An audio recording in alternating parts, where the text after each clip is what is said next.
Hello everybody, welcome back in this new adventure. From today, I'm going to present my first nature photography course on YouTube. With this course, I'm going to teach you photography basics from scratch, but always regardless nature photography.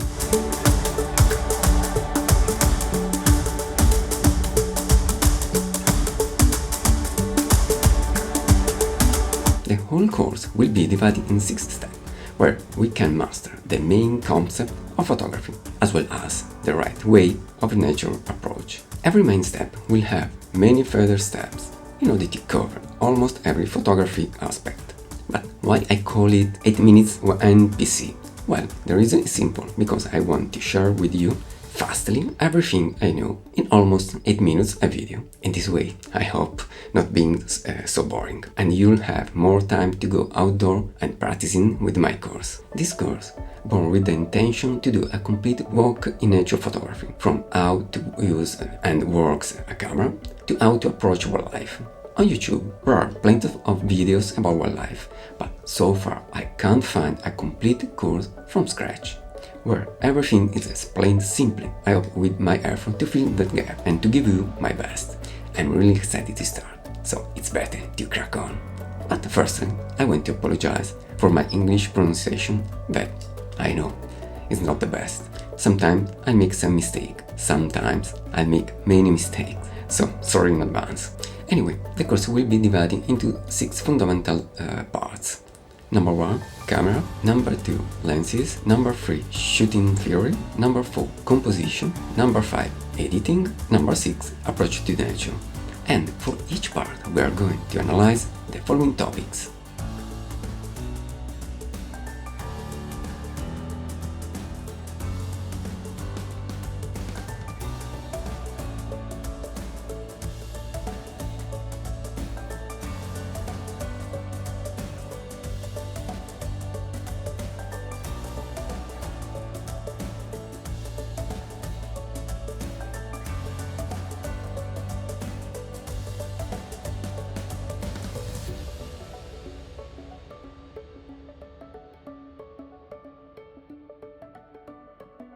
So, as you can see, the program is pretty wide and should be enough for understanding the theory of photography applied to nature photography.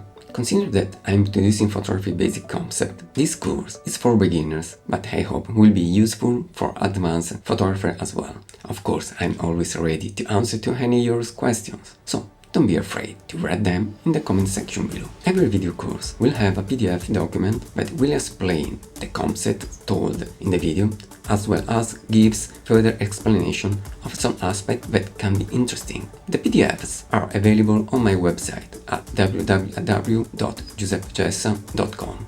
From the users menu, you can register yourself and access to the reserved area for downloading everything. Okay, one moment. The video course is free, but for the PDF you have to pay a small fee, just to give me the chance to go on with this adventure. Every PDF will cost only 3 euros, for a total of 111 euros for all PDF. But if you are interested to buy the whole course, there will be a big discount and you'll be able to buy it for only 70 euros. Or maybe you are interested in only one section, but will cost less. Check the website to better understand my offer, and remember, you'll be able to download them forever once paid. Okay, now it's time to start, so if you're ready, follow me. Have you ever asked to yourself what the cameras are a work day? When I was a kid, I was fascinated by cameras, but I didn't know how they work. After many years, finally I understood how cameras work, and I have to say that it's pretty simple.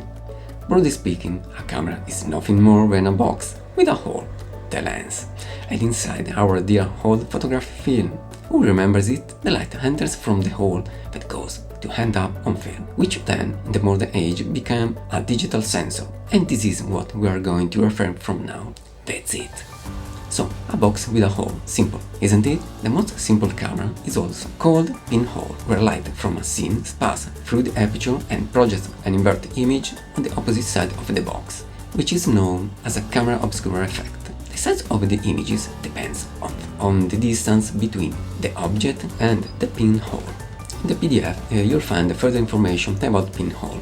Luckily, in our nature photography course we are going to use a normal camera, like this one, or this one. As I said, a camera is like a box, with something inside and outside. As you can see, a camera is an optical instrument that captures a visual image. At a basic level, cameras consist of sealed boxes, the camera body, with a small hole, the aperture, that allows light through to capture an image on a light-sensitive surface, usually a digital sensor or photographic film. Cameras have various mechanisms to control how the light falls onto the light-sensitive surface. Lenses focus the light entering the camera. The aperture can be narrowed or widened. A shutter mechanism determines the amount of time the photosensitive surface is exposed to light. The still image camera is the main instrument in the art of photography. Captured images may be reproduced later as part of the process of photography, digital imaging or photographic printing. Similar artistic fields in the moving image camera domain are film, videography and cinematography. The word camera comes from camera obscura, the Latin name of the original device for projecting an image onto a flat surface, literally translated to dark chamber. The modern photographic camera evolved from the camera obscura. The first permanent photograph was made in 1825 by Joseph Nicephore Niepce, hoping it's the right pronunciation. In the PDF you'll find further information about camera obscura. Getting back to our cameras, they all have common parts like body, hand grip, aperture, shutter button, screen, dial mode, diaphragm dial, audio show, battery slot, memory card slot, input slot, where it connects other devices and other buttons that we are going to see and mostly use in the field.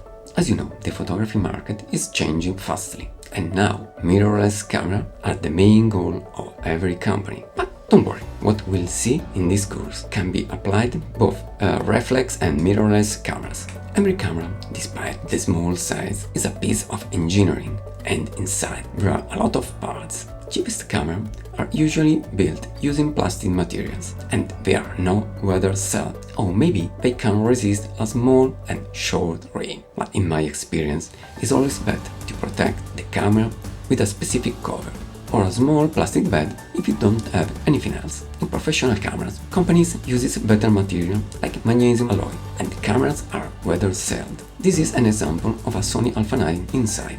As you can see, every camera is pretty complicated and made from small parts that all together form this fantastic object called camera.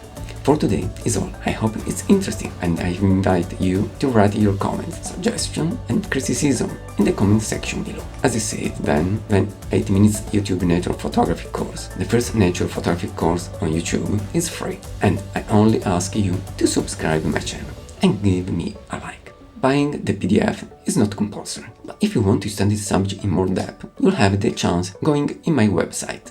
As always, thanks for watching, see you really soon in the next lesson. Bye bye.